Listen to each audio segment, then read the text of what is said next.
Hello everyone, welcome back to my YouTube channel. आज हम start करने जा रहे हैं सेकंड चैप्टर जो कि रहेगा ज्योग्राफी सीरीज का। तो इससे पहले हमने जो वो फर्स्ट चैप्टर कंप्लीट कर लिया है, जिसमें कि हमने 3 पार्ट्स में उस चैप्टर को जो वो अच्छे से समझा। ठीक है, तो आई होप ये वो वीडियो भी आपने जो वो काफ़ी जो वो अच्छे तरीके से देखी होंगी और उसमें जो भी कंसेप्ट था वो आपको क्लियर हुआ होगा। अगर आपने पिछली वीडियोज़ नहीं देखी है तो एक बार पिछली वीडियोज़ जाके देख लीजिएगा। ओके, तो फ्रेंड्स मैं आपको बता दूं कि अगर आप नए जुड़े हैं तो चैनल को आपने लाइक शेयर एंड सब्सक्राइब जो है वो ज़रूर करना है। ठीक है, तो आज हम पढ़ेंगे ग्लोब के बारे में, ग्लोब अक्षांश और देशांतर के बारे में कि ग्लोब जो है, ग्लोब के माध्यम से हम किस तरह से पृथ्वी को जो है वो समझ सकते हैं कि किस तरह से जो है धरातल है और कितना प्रतिशत जो जीवन किस तरह का रहता है पृथ्वी के ऊपर, और जो अक्षांश और देशांतर है किस तरह से जो है वो वर्क करते हैं और अक्षांश और देशांतर होते क्या हैं। तो चलिए स्टार्ट करते हैं। तो यहाँ पे तो जो फर्स्ट पैराग्राफ है, this is not an important for the examination point of view, तो ये हम डिस्कस नहीं करेंगे। तो हम सीधे चलते हैं सेकंड जो है पैराग्राफ में, जहाँ पे कि जो है हम स्टार्ट करने जा रहे हैं। ग्लोब विभिन्न प्रकार एवं विभिन्न आकार एवं प्रकार के हो सकते हैं।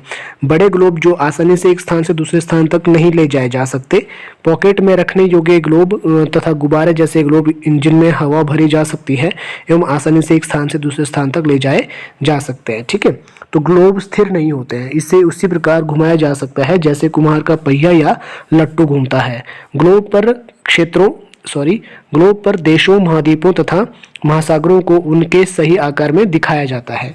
तो यहाँ पे ये बता रहे हैं कि जो ग्लोब है वो जो है किसी भी रूप में हम किसी भी तरह से जो है वो ग्लोब जो बना सकते हैं।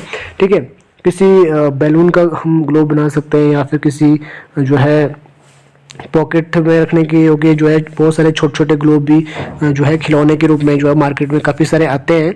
ठीक है, तो ग्लोब जो है ग्लोब का असली मतलब ग्लोब का असली यूज़ क्या है, मतलब किस तरह से हम ग्लोब को यूज़ करते हैं, उसके बारे में हम इस पे जो है वो पढ़ेंगे। ग्लोब पर देशों, महाद्वीपों तथा महासागरों को उनके सही आकार में दिखाया जाता है। ठीक है, ठीक है, मतलब ग्लोब का जो है मेन जो मोटिव यहाँ पे है ग्लोब दिखाने का वो ये है कि किस तरह से हम अपने जो है पृथ्वी को समझ सकते हैं और कितने प्रतिशत पृथ्वी पे जो है पानी अवेलेबल है, कितने प्रतिशत महाद्वीप है और कैसे कैसे देश बनाए गए हैं। ठीक है, और पूरी दुनिया को हम ग्लोब के माध्यम से समझ सकते हैं। ओके, पृथ्वी के समान किसी गोले पर किसी बिंदु की स्थिति का वर्णन करना कठिन है। अब प्रश्न यह उठता है कि इस पर किस स्थान की स्थिति कैसे बताई जा सकती है। इसके लिए हमें कुछ बिंदुओं एवं रेखाओं के संदर्भ की आवश्यकता होती है। तो काल्पनिक रूप से जो है हम जो है ग्लोब में रेखाओं का जो है काफ़ी ज़्यादा प्रयोग करते हैं। ठीक है, आप देखेंगे कि एक सुई ग्लोब में झुकी हुई अवस्था में स्थित होती है जिसे अक्ष कहा जाता है। तो चलिए देख लेते हैं। यहाँ पे देख सकते हो ये है हमारा ग्लोब। ठीक है, और इसके बीचों बीच जो है जा रही है एक सुई, जो कि इसको एक आधार मान के हम चल सकते हैं कि ये इसका आधार है। ठीक है, जिसके सहारे ये ग्लोब जो है वो टिका हुआ है। तो जो ये सुई है जो इसमें दिख रही होगी आपको, तो इसको क्या कहा जाता है? अक्ष कहा जाता है। ठीक है, क्या कहा जाता है? अक्ष कहा जाता है। ग्लोब पर वे दो बिंदु जिनसे होकर ये सुई गुजरती है उत्तर तथा दक्षिणी ध्रुव है। ठीक है, कहाँ पे? ये देख सकते हो आप, यहाँ पे एक तो ये वाला बिंदु है और दूसरा है ये वाला बिंदु। ठीक है, क्या कहते हैं इसको? उत्तरी और दक्षिणी ध्रुव कहते हैं। क्या कहते हैं? उत्तरी और दक्षिणी ध्रुव। ओके, ग्लोब को इस सुई की चारों ओर पृथ्वी की भांति पश्चिम से पूर्व की ओर घुमाया जा सकता है, लेकिन याद रखें इन दोनों में एक अंतर है। पृथ्वी पर वास्तव में ऐसी कोई सुई नहीं होती है, तो ये सिर्फ काल्पनिक तौर पे जो है वो लगाई जाती है ताकि इसको जो है पश्चिम से पूर्व की ओर घुमाया जा सके। ठीक है, उसके लिए ये लगाई जाती है और एक आधार प्रदान करती है। एक अन्य काल्पनिक रेखा भी ग्लोब को दो भागों में बांटती है।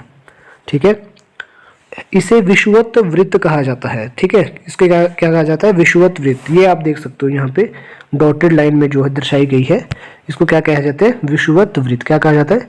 विषुवत वृत्त। तो इसको अगर मान लिया जाए तो हिंदी में इसको क्या कहेंगे? तो हिंदी में इसको कहेंगे भूमध्य रेखा। क्या कहेंगे? भूमध्य रेखा। भूमध्य रेखा। ठीक है, भूमध्य रेखा। ओके, पृथ्वी के उत्तर में स्थित आधे भाग को उत्तरी गोलार्ध तथा दक्षिण वाले आधे भाग को दक्षिण गोलार्ध जो वो कहा जाता है।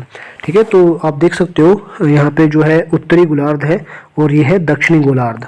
ठीक है, गोलार्ध का मतलब ये दोनों भागों में जो है वो डिवाइड की गई है। ठीक है, तो मतलब एक गोले को दो भागों में डिवाइड किया गया तो ये गोलार्ध कहलाता है। ठीक है, आधा गोला। ओके,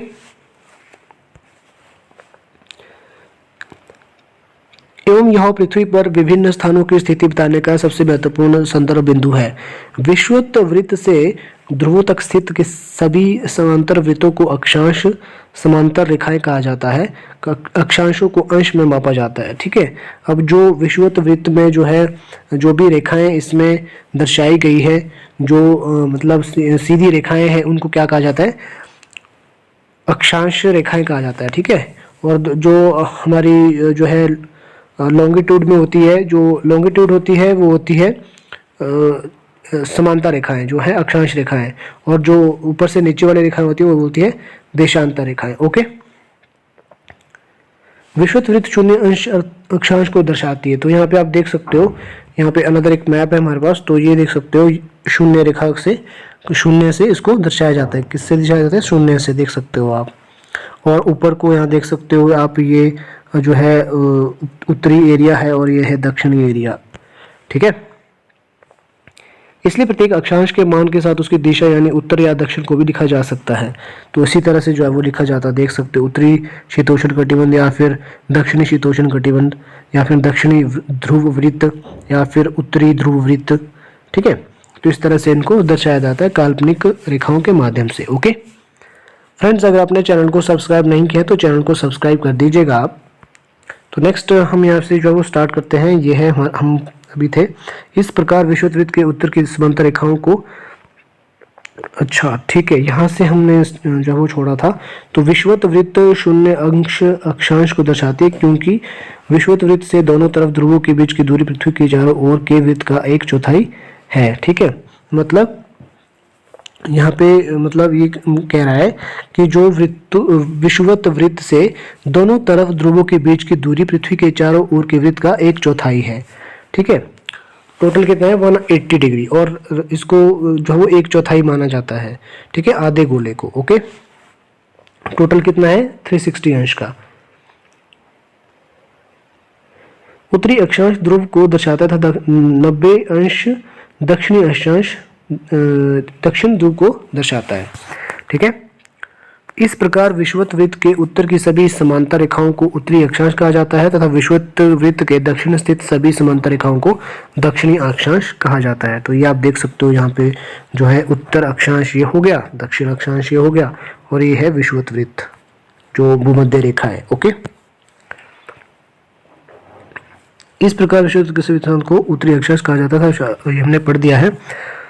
इसलिए प्रत्येक अक्षांश के मान के साथ उसकी दिशा यानी उत्तर या दक्षिण को भी लिखा जाता है। सामान्यतः इसे उत्तर या दक्षिण अक्षर से व्यक्त किया जाता है। ठीक है, अक्षर के माध्यम से इसको जो है वो दिखाया जाता है। उदाहरण के लिए महाराष्ट्र में चंद्रपुर एवं ब्राजील, दक्षिण अमेरिका में बेलो होरिजेंटे दोनों एक ही अक्षांश 20 अंश पर स्थित है, लेकिन चंद्रपुर विषुवत वृत्त के 20 अंश उत्तर में एवं बेलो होरिजेंटे विषुवत वृत्त के 20 अंश दक्षिण में स्थित है। ठीक है, तथा इसलिए हम कहते हैं कि चंद्रपुर 20 उत्तर दक्षांश 20 डिग्री उत्तर दक्षिण अक्षांश और पर तथा बेलो होरिजेंटे 20 डिग्री दक्षिण अक्षांश पर स्थित है। ठीक है, तो ये आप देख सकते हो, इस तरह से दिखाया जाता है। जैसे माना ये यहाँ पे ये विषुवत वृत्त है और साथ ही साथ इसके ऊपर जो है वो दक्षिण अक्षांश है, यहाँ पे हो सकता है, और ये यहाँ पे हो सकता है। तो इसको दक्षिण या उत्तरी दक्षांश से जो है वो संबोधित किया जाता है। ठीक है, जैसे जैसे हम विषुवत वृत्त से दूर होते जाते हैं अक्षांशों का आकार घटता बढ़ता जाता है। ठीक है, तो इस तरह से जो है ये फर्स्ट पार्ट हमारा था यहाँ तक। तो बिकॉज ऑफ वीडियो रिस्ट्रिक्शंस मुझे यहाँ पे इस वीडियो को एंड करना होगा। तो मिलते हैं नेक्स्ट पार्ट में, जो कि रहेगा सेकंड पार्ट।